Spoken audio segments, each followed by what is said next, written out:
শামীম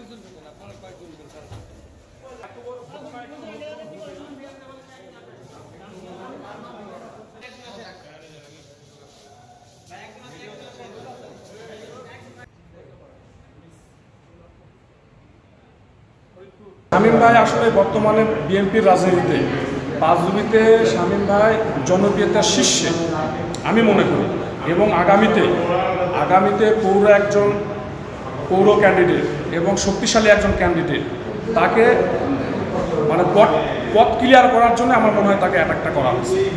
আমি মনে করি এটা কি প্রতিপক্ষ তাকে অ্যাটাক করছে, কারণ পাঁচজুবিতে সর্বোচ্চ তার মানে জনপ্রিয়তা সে মানে জুনিয়র হলেও জনপ্রিয়তা শীর্ষে হচ্ছে। আমি প্রাথমিকভাবে মনে করতেছি এটা হচ্ছে আসামি যে এর কাছ থেকে আমরা যখন শুনলাম নাম হচ্ছে রুবেল, আর বাসা নাকি ফরিদপুরে, তো একে ভাড়া করে নিয়ে আসা হয়েছে। প্রাথমিকভাবে আমি ব্যক্তিগতভাবে মনে করতেছি যে শামীম ভাইকে মানে মার্ডার করার উদ্দেশ্যেই তাকে হচ্ছে প্রফেশনাল কিলার, 6 জন আসছিল প্রফেশনাল কিলার, তার মধ্যে ধরা পড়ছে, বাকি 5 জন পালাইছে। এর মধ্যে পৌর মার্কেটের সামনে আমি শামীম আরো 5-7 জন মিলে অতিরিক্ত 2টা মোটরসাইকেল আসতো। 2টা মোটরসাইকেল ছিল 6 জন লোক, 6 জন, একজন হেলমেট করা লোক।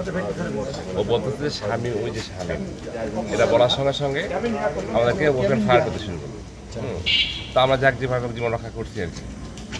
পরে মোটরসাইকেলে যা ছিল সে হেলমেটধারী, ও বলতেছে যে ওইজন, বলার সঙ্গে সঙ্গে দ্বিতীয় মোটরসাইকেলে যে ছিল সে সঙ্গে সঙ্গে পিস্তল বের করে, আর পরে ওই দুজনে পিস্তল বের করে, উনি ফায়ার করার সঙ্গে সঙ্গে শামীম উঠেই দৌড় মারে, ঠিক গুলিটা যায় ওই বাইজিতে যে মেশিন আসে মেশিনের সঙ্গে লাগে।